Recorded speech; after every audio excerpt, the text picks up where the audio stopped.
Hammamizga ustoz bo'lmish zot Shayx Muhammad Sodiq Muhammad Yusuf hazratlarining qalamlariga mansub Baxtiyor oila kitobi qirg'iz tiliga tarjima qilindi. Uni chop qilinish munosabati bilan, shuningdek hazratimizning hayotlariga bag'ishlangan ustoz Muhammad Amin Muhammad Yusuf hazratlari tomonidan yozilgan Islomga bag'ishlangan umr kitobini ham qirg'iz tiliga tarjima qilinishi va chop qilinishi munosabati bilan Qirg'izistonga, Bishkek shahriga tashrif buyurdik. Allohga hamd va sanolar bo'lsinki, bu ikki kitob taqdimoti juda go'zal holatda o'tdi.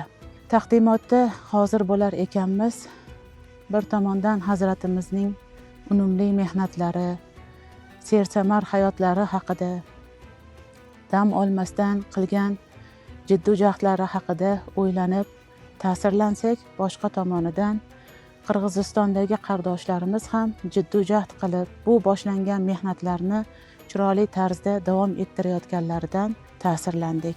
Bu ishga mutasaddi bo'lgan, bosh qo'shgan, xizmat qilganlarga, muxlislarga o'zimning tashakkurimni bildiraman.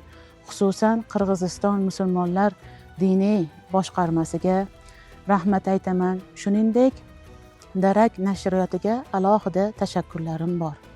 Darak so'zini eshitganimda o'zbekchada boshqa bir ma'noni anglatadi. Keyin qarasam, unda daraxtning shakli ifoda qilingan ekan. Demak, u daraxt degan ma'noda ekan. Qirg'izchada darak deyilar ekan. Daraxtga qarab turib, Alloh taoloni yana bir oyati esimga tushdi.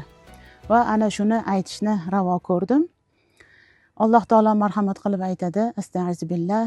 Alam tara kayfa daraballohu masalan kalimatan tayyibatan ka shajaratin tayyibah asluha thabitun va far'uha fis sama.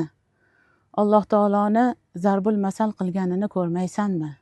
Yaxshi kalima va misoli yaxshi daraxt kabidir. Uning ildizi yerda mustahkam, sobit va shoxlari esa osmondadir. Mana shu oyat kalimadan kelib chiqib aytamizki, bu daraxt, ya'ni yaxshi kalima tarqatuvchi daraxt nashriyoti mustahkam bo'lsin, ildizlari sobit bo'lsin va undan chiqarilayotgan mahsulotlar, u taratayotgan ziyo, ilm, ma'rifat osmon qadar bo'lishini ularni xodimlariga, rahbarlariga, barchalariga tilab qolaman. Bu ishlarning boshlanishi bo'lsin. Boshqa kitoblar ham xuddi shunday holatda tarjima bo'lib, xalqimizni, xususan qirg'iz ahlini qo'llariga yetib borishini va manfaatli bo'lib qolishini so'rab qolaman. Va sallallohu ala xayri xalqihi Muhammad va ala alihi va sahbihi ajma'in.